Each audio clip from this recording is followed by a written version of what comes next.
The Galactic Council Hall was huge and full of light. Floating seats moved slowly in the air, carrying the leaders of more than 100 alien species. Some had wings, some had scales. Some looked like machines. All of them had one thing. In common, they believed humans were weak. In the center of the hall stood a small platform. A single human stood on it, Ambassador Ray Victor.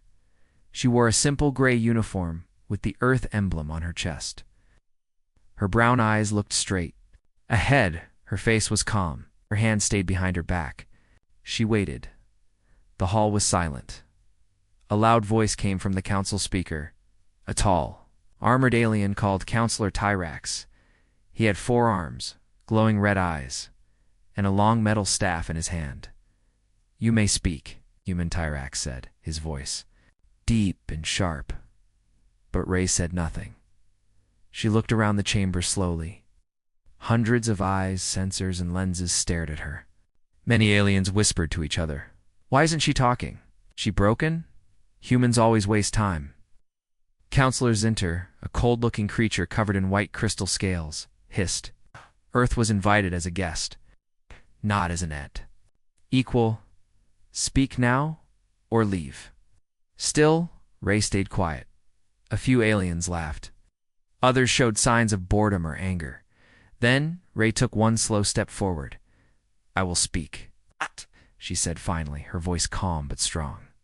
"But first I want you to remember something." Counselor Tyrax leaned forward. "You do not give conditions, human. You obey." Ray ignored him. "For 70 years, she said, Earth has followed every council rule. We waited our turn. We signed your treaties. We stayed polite, even when you lied, stole, and insulted us." Whispers turned into shocked gasps.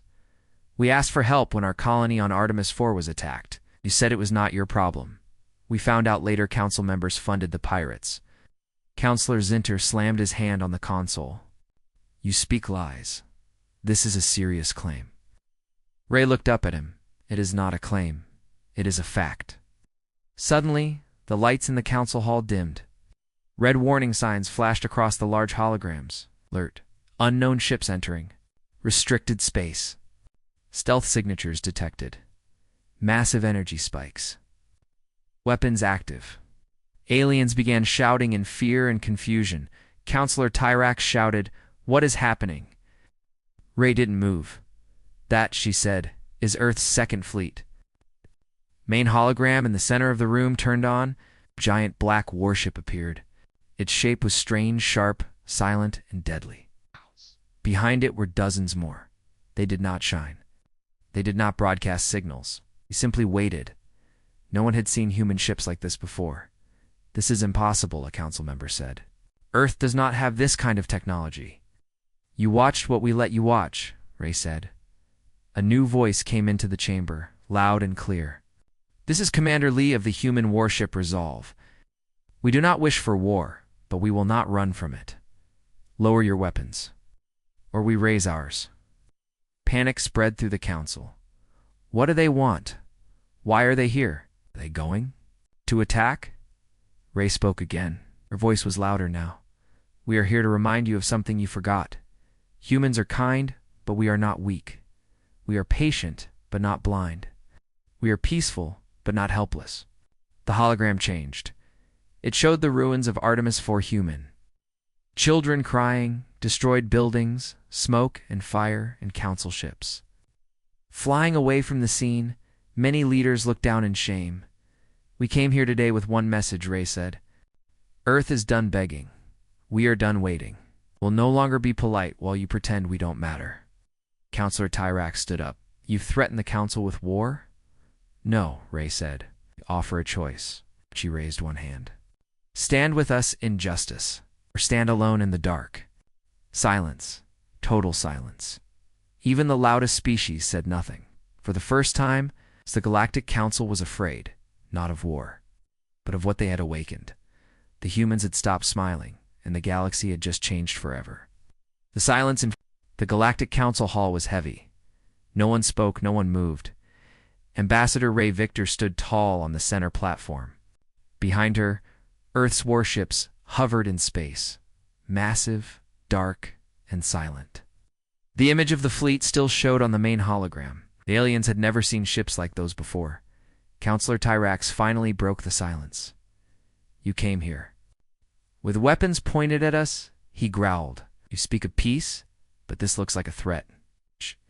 Ray didn't blink. We gave the galaxy peace for 70 years, she said. We followed your rules. We trusted your words. And you let our people die. Counselor Zinter slammed his fist on the arm of his floating seat. If Earth attacks, it will be removed from the Council. Your ships will be destroyed. Your planet will be isolated. Ray tilted her head slightly. You think we care about your council anymore? Gasps filled the air. Counselor Aliena, a soft-voiced leader from the Talar species, raised her hand. Please, before things go too far, what do you want? Ambassador? Ray's voice became cold and clear. Justice. She pointed to the hologram showing the burning colony of Artemis IV. We want full council records unsealed. We want the names of every council member who funded the pirates. We want them tried, punished, stripped of power. That is impossible, shouted Tyrax. Many of those members are still on this council. Ray nodded slowly. We know. More. Red alerts flashed across the screens. Earth's fleet now in geosynchronous orbit. Main cannons locked on council defense grid. No shots fired. No signals sent. It was a silent warning, one that didn't need words. Counselor. Zinter looked at the screen, then at Ray. If you fire even once, the council will respond with full force. Ray turned to him.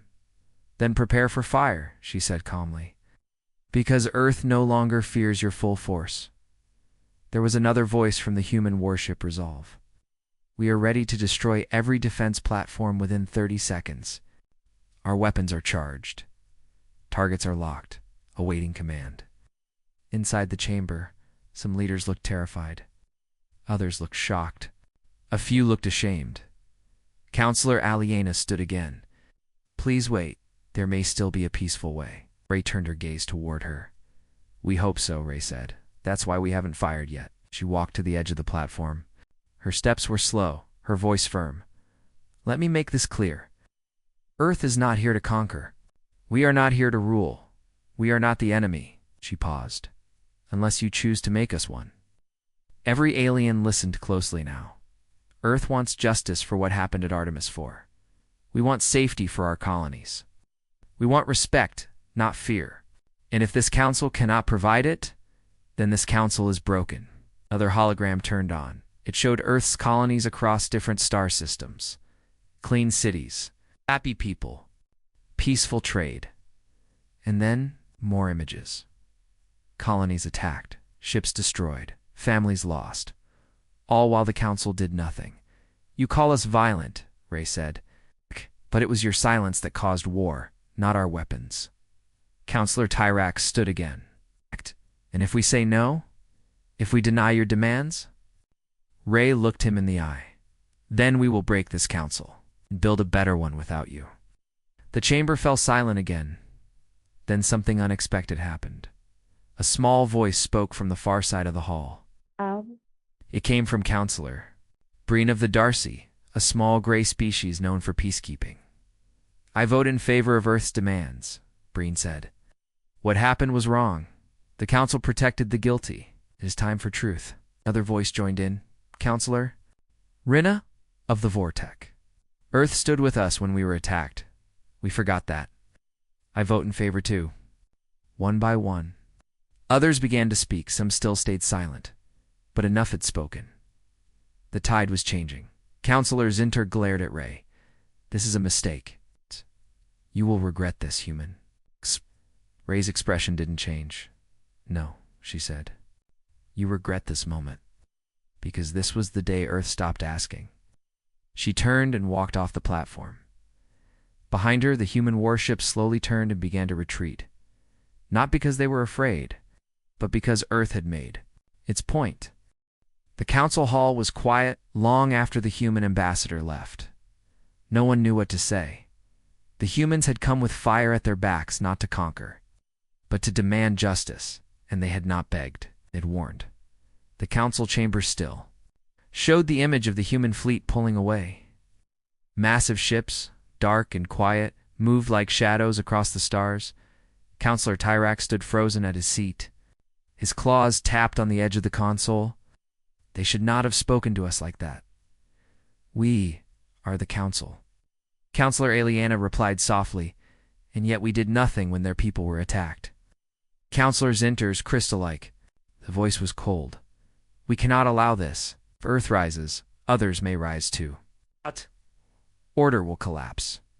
But the room was no longer united. Counselor Breen of the Darcy looked across the chamber. Perhaps it should collapse, he said. If we are protecting criminals, then maybe this council deserves to fall. Gasps echoed from the upper seats. Zinter pointed a claw. Treason? No, Breen said firmly. Truth. Rina of the Vortex stood next. How many other colonies have we ignored? How many smaller species have asked for help and received silence? One of the waterborne species, the Halari, swam forward in their floating bubble. We remember when our ocean world was poisoned.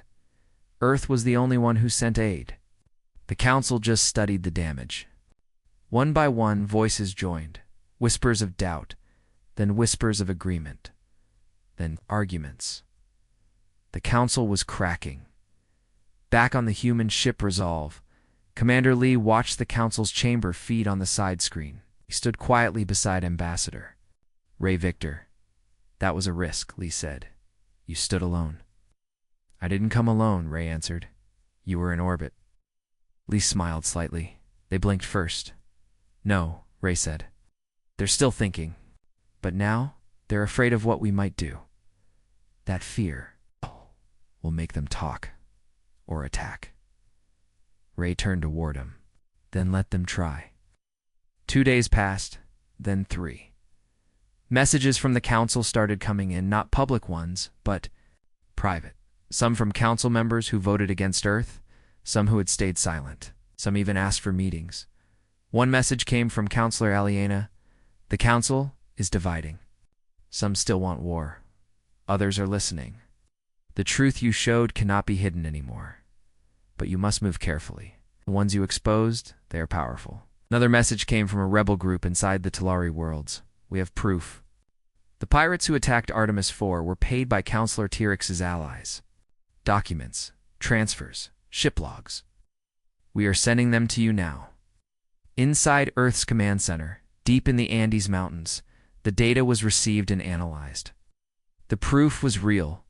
Ray stood before a large wall screen, watching the evidence. Flow in? It's worse than we thought, she said. Should we release it? Lee asked. Ray thought for a moment. Not yet. If we release it now, the council will call it a lie. But if we give it to their own people, they'll tear it down from the inside. Back in the council hall, things were falling apart. Counselor Tirax called an emergency meeting. His voice boomed across the chamber. Earth has declared war in all but name. If we don't unite now, we will lose control. Counselor Zinter nodded. I propose sanctions. Block all Earth trade. Stop all access to council resources. But fewer hands were raised this time. Counselor Rina stood and spoke calmly. What if Earth is not the enemy? What if we are? Tyrax glared at her. You would betray your seat. No, Rina said. I would honor it. Then came a final message delivered publicly from Earth to the entire galactic network. Ambassador Ray stood in the message, hands behind her back as always, to the peoples of the galaxy. Earth is not your enemy. We are your mirror. You are just, we stand with you. If you are cruel, we will not kneel. To those who wish for peace, our hand is open. To those who wish for war, we are ready. It was not a threat, it was a choice. And now, the galaxy had to make it. The Galactic Council Hall no longer felt powerful. Meetings were smaller. Members came in quietly and left quickly. Many of them no longer trusted each other. Whispers of fear filled the chambers. Rumors spread like wildfire. Earth has files. They have proof. They know everything. And the truth was, they did. Inside Earth's command ship Resolve, Ambassador Ray stood in the strategy room. Large screens displayed encrypted. Council messages, private data leaks, and recordings from spies hidden across different council worlds. Commander Lee stood beside her. "The files are ready. Do we go public?" Ray shook her head. "Not yet. We give it to the people first, not the council." She tapped a screen. "Send everything to the free networks. Let the galaxy see who their leaders really are." Hours. Files began appearing on thousands of worlds. Hidden transactions, secret weapons deals, proof that Counselor Tyrax and his allies had funded Pirate. Groups across several systems, including a Heart-4. Videos showed stolen resources sent to private accounts. Audio recordings revealed meetings where counselors discussed letting colonies suffer to save their own planets. The galaxy erupted in shock. News stations on neutral planets ran nothing else. Civilian networks couldn't stop talking about it. Protests broke out on council-aligned worlds. Small colonies declared independence overnight. On the Talari homeworld, angry crowds gathered outside government buildings. "Justice for Artemis," they chanted.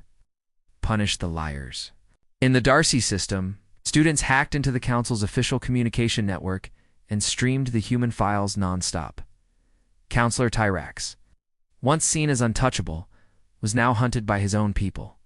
Back at the council hall, chaos had begun. Counselor Zinter slammed his fist on the glowing table. "This is Earth's trick. Lies." Counselor Brienne stood calmly. "If it's a lie, prove it. Show us your records. Show us your ship's logs." Zinter stayed silent. Another voice joined. "Counselor Rinna, I've read the human files. I checked 3 of them myself. They are real." More members nodded. The council wasn't just cracking anymore, it was falling apart. "Counselor," Alina walked out of the chamber quietly and sent a private message to Earth. "They know it's over, but they still might strike. Like some of them would rather destroy everything than lose power." Side resolve, Ray read the message and nodded. "It's time to prepare for the worst." Commander Lee spoke into the ship's command system. "All units, full alert. Defensive formations only. No one fires unless ordered." Earth's fleet moved quietly into a new pattern, still calm, still silent, but ready. Then came something unexpected. A council security team, made up of soldiers from several species, broke into the private chambers of Counselor Tyrax. They arrested him without warning, charged with corruption, war crimes, and betrayal of council law. The galaxy watched as images of Tyrax in chains spread across every channel. No longer proud, no longer powerful, just afraid. For many, that moment changed everything. If the council could fall, maybe the galaxy could be rebuilt. A few hours later, Earth sent one final message to the Galactic Council. Ray's voice echoed across every major channel. "We do not ask for control. We ask for fairness. We do not demand revenge. We demand truth. The time of silence is over. The galaxy must rise or fall together." She paused, then said the final words slowly. "This was our warning. Do not make us give the next message." And then the screen went dark. No threats. No weapons. Fired. Just truth. But that truth hit harder than any missile. That night, across the stars, one quiet thought spread. The humans were no longer polite, and the galaxy would never be the same. The old council was broken. Its walls still stood, but the trust was gone. Leaders argued in whispers. Fear filled the halls where once only pride walked. Ships from loyal systems stopped answering calls, and the people were watching. Earth, every planet, every colony, every small race that had once been ignored or stepped on by the council, now looked at the humans with something new, hope, on Earth. Deep inside the Andes Command Center, Ray Victor stood at the head of a new meeting table. But this was no council, this was something different. Representatives from 12 species sat. Around her, not the powerful ones, but the forgotten ones. The ones the council never listened to. The Darcy, the Vortec, the Halari, the Talari rebels, even the Kralin miners from the asteroid belts, all invited by Earth. They didn't arrive in warships, they arrived in peace. Commander Lee looked at Ray. You really think they'll work together? These species never had a voice before. That's why they'll listen now, Ray said. Because we did. The meeting began without speeches, without ceremonies. Ray stood and spoke simply. We are not building an empire. We are building something better. She tapped a screen behind her. Star map appeared, filled with red zones of council control, in gray zones of chaos. In this map, fear controls everything. Trade depends on bribes. Safety depends on luck. If the council falls, something worse could rise in its place. The room stayed quiet. We want to stop that, together. What? Looked around. Earth will share technology, medical aid, defense fleets, not for conquest, but for protection. But we ask one thing in return. Counselor Breen of the Darcy leaned forward. What's that? Ray said 2 words, equal voice. Murmurs passed through the room, you mean? 1 vote per world? Asked Rinna of the Vortec. Yes, Ray said. No more power by size. No more silence for the small? No council like the old one? A silence followed. Then Counselor Aliena slowly stood up. We accept. Others followed. One by one, the vote was clear, and the new alliance was born. News of the alliance spread quickly at first.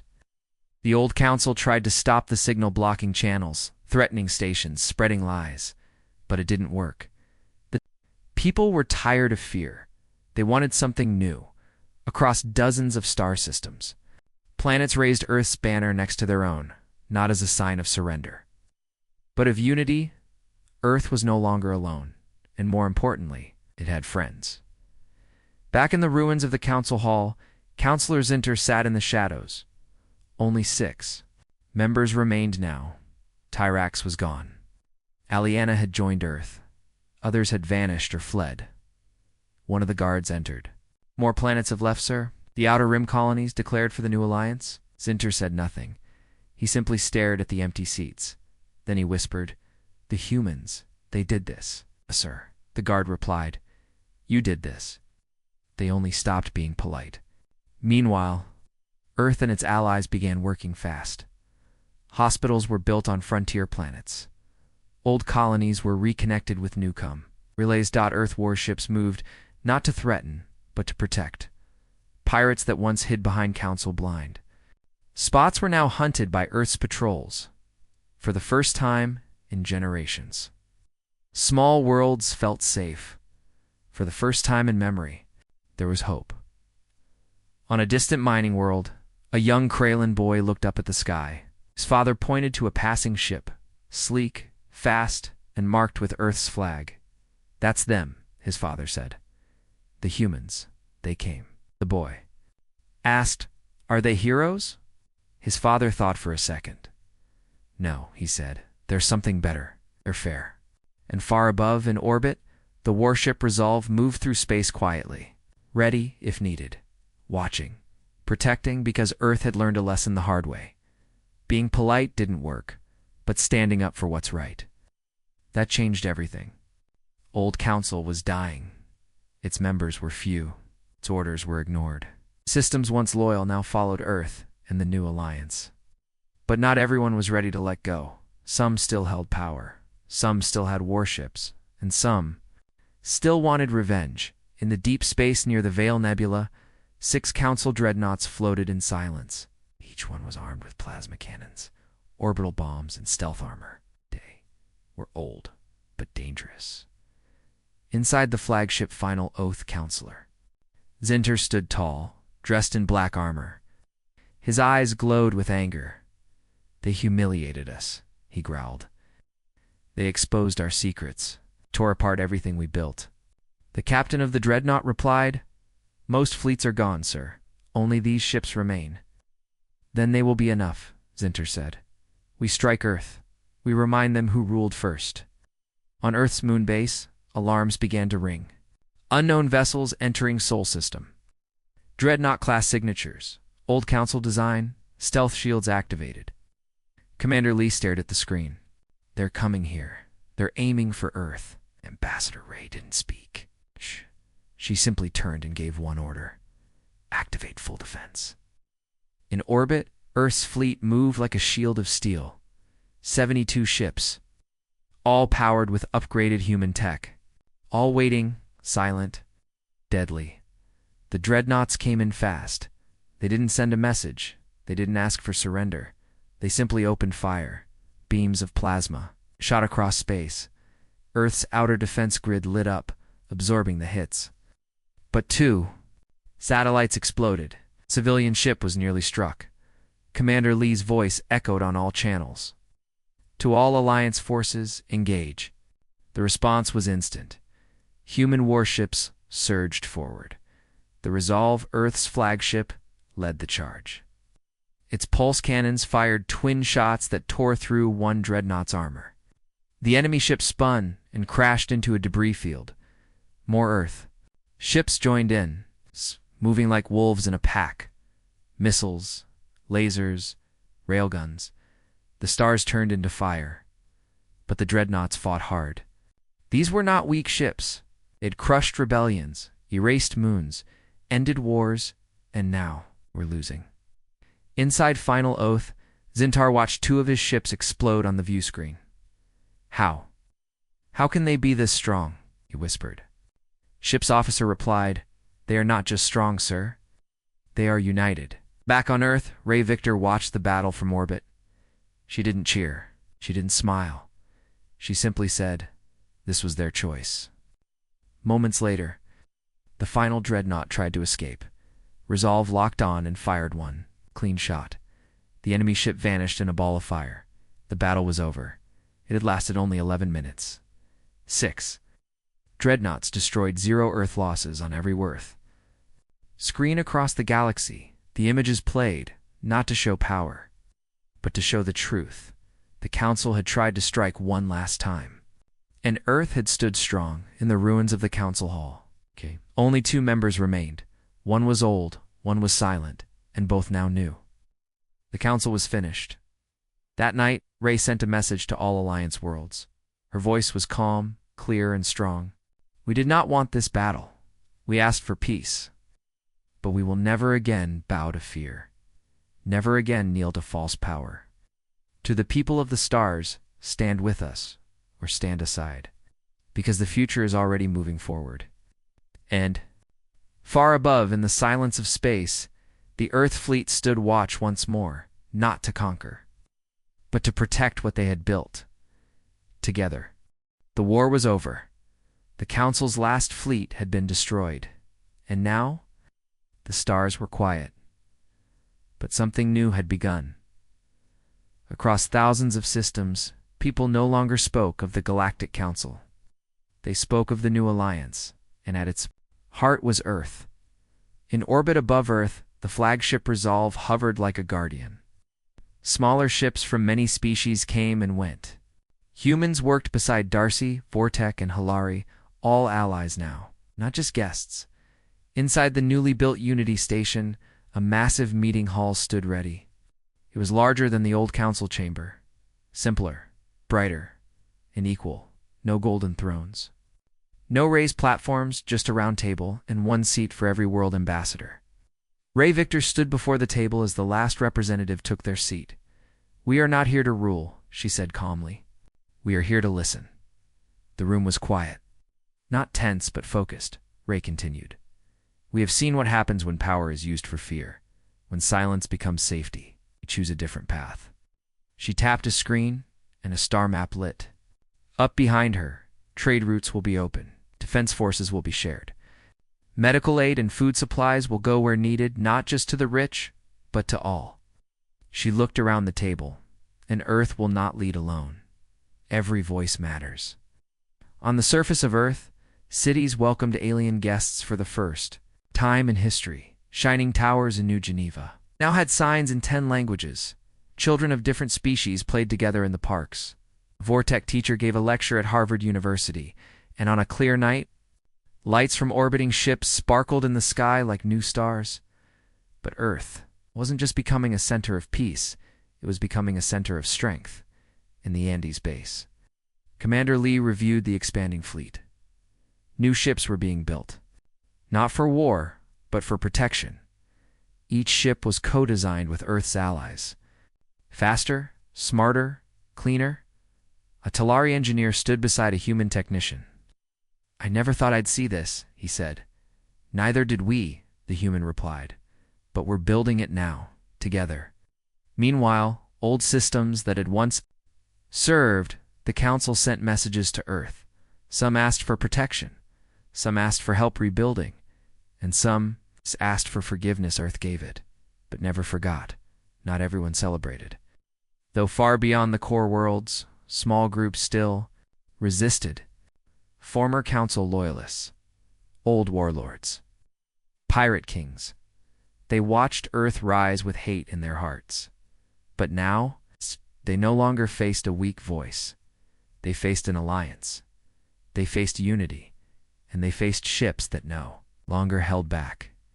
In Unity Station, an emergency signal blinked red during a meeting.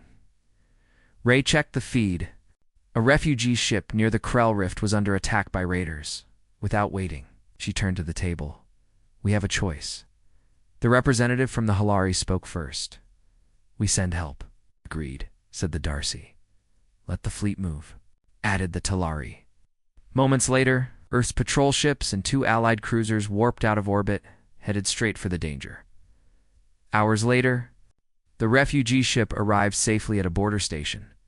The Alliance had acted faster than the attackers expected. That was Earth's new message to the stars. We don't just speak, we act. On the station balcony, Ray Victor stood with Commander Lee. "The Council wanted to rule," Lee said, "but we're building something stronger." Ray nodded. "We're building trust." Lee looked out at the stars. "Do you think it'll last?" Ray didn't answer at first. Then she said quietly, "Only if we keep remembering why we started." So Earth became more than just a planet. It became a symbol not of power, but of justice. Not of fear, but of balance.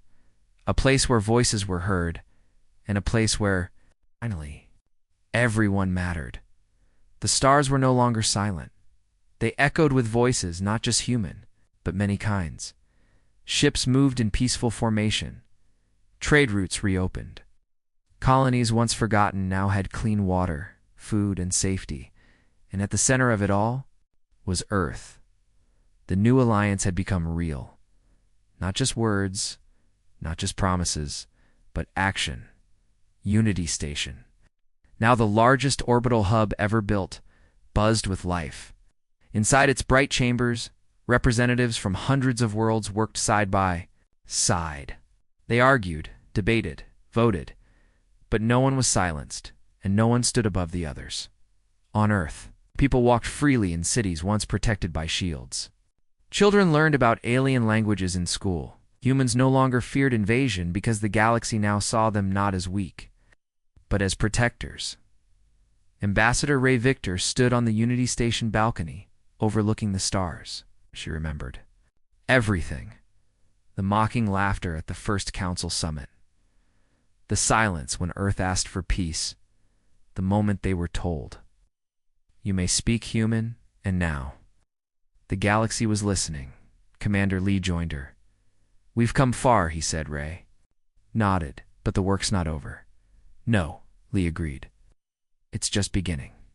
Across the stars, new alliance fleets helped build rather than destroy.